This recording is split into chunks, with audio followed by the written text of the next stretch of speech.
తెలుగుదేశం మహానాడుకు సర్వం సిద్ధమైంది. నేటి నుంచి 3 రోజుల పాటు జరిగే ఈ పసుపు పండగకు హైదరాబాద్ గండిపేటలోని తెలుగు విజయం ఆతిథ్యం ఇవ్వనుంది.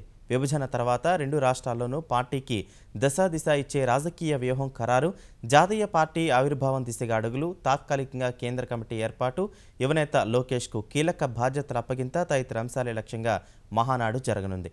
గత అంచనాల కంటే ఎక్కువగా ఈసారి 50,000 మంది వరకు ఈ వేడుకకు హాజరవుతారని అంచనా.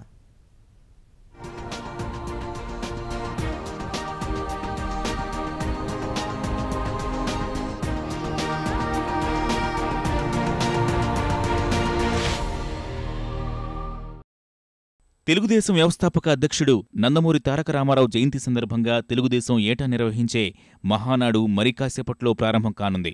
ఈ పసుపు పండుగకు ఆతిథ్యమిస్తున్న గండిపేటలోని తెలుగు విజయం సహా అక్కడికి వెళ్లే మార్గాలన్నీ పసుపు జెండాలతో కలకలలాడుతున్నాయి. 10 ఏళ్ల సుదీర్ఘ విరామం తర్వాత నవ్యాంధ్రలో పార్టీ అధికారంలోకి వచ్చినందున రెట్టింపు ఉత్సాహంతో శ్రేణులు ఈ పసుపు పండగకు సిద్ధమయ్యారు. ప్రజా సమస్యలపై పోరాటాలకు సంబంధించిన తీర్మానాలతోనే ఇప్పటివరకు నడిచిన మహానాడు స్వరూపం ఈసారి మారనుంది.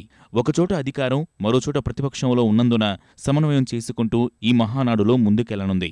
పార్టీ అధ్యక్షుడు చంద్రబాబు 3 రోజుల తర్వాత కొత్త బాధ్యతలు స్వీకరించనున్నారు. చంద్రబాబు కేంద్ర కమిటీ అధ్యక్షుడిగా ఎన్నికయ్యాక కొద్ది రోజుల్లోనే 2 రాష్ట్రాలకు పార్టీ అధ్యక్షుల్ని ఎంపిక చేస్తారు. అదే సమయంలో లోకేష్కు కీలక బాధ్యతలు అప్పగించే అవకాశాలు ఉన్నట్లు తెలుస్తోంది.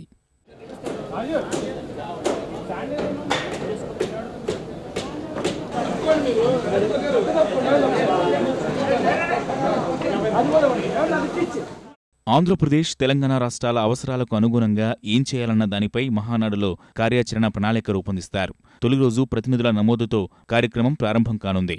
పార్టీ అధ్యక్షుడి ఉపన్యాసం తర్వాత ప్రధాన కార్యదర్శి నివేదిక, జమా ఖర్చుల నివేదిక వంటివి ఉంటాయి.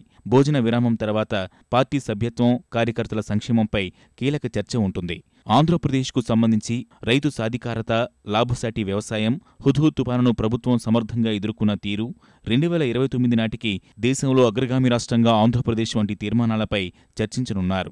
తెలంగాణలో అమరవీరుల పట్ల తెరాస ప్రభుత్వ నిర్లక్ష్యం, తెలంగాణ సర్కారు హామీలు, వైఫల్యాలు, సమగ్ర కుటుంబ సర్వే ఫలితమేది తదితర తీర్మానాలపై చర్చిస్తారు. మహానాడు కోసం గండిపేటలోని తెలుగు విజయం ప్రాంగణంలో తీర్మానాల ముద్రణ, వేదిక అలంకరణ, భోజనం, రవాణా, ఫోటో ప్రదర్శన, రక్తదాన శిబిరం వరకు అన్ని ఏర్పాట్లు పూర్తయ్యాయి. మహానాడుకు పోలీసు శాఖ పటిష్ట భద్రతను ఏర్పాటు చేసింది. డాగ్ స్క్వాడ్, బాంబ్ స్క్వాడ్లు ఆ ప్రాంతాన్ని నిశితంగా తనిఖీ చేశాయి. 50,000 మందికి పైగా హాజరయ్యే ఈ కార్యక్రమానికి ఎలాంటి ఇబ్బంది లేకుండా సైబరాబాద్ పోలీస్ కమిషనరేట్ అన్ని చర్యలు తీసుకుంది. భద్రత కోసం ఏర్పాటు చేసిన దాదాపు 300 మంది పోలీసులు క్షుణ్ణంగా తనిఖీలు చేసి పార్టీ సభ్యత్వ గుర్తింపు కార్డు కలిగిన వారిని మాత్రమే లోనికి అనుమతిస్తారు. ప్రాంగణంలో ప్రవేశించే ప్రధాన ద్వారాల వద్ద సీసీ కెమెరాలను ఏర్పాటు చేశారు.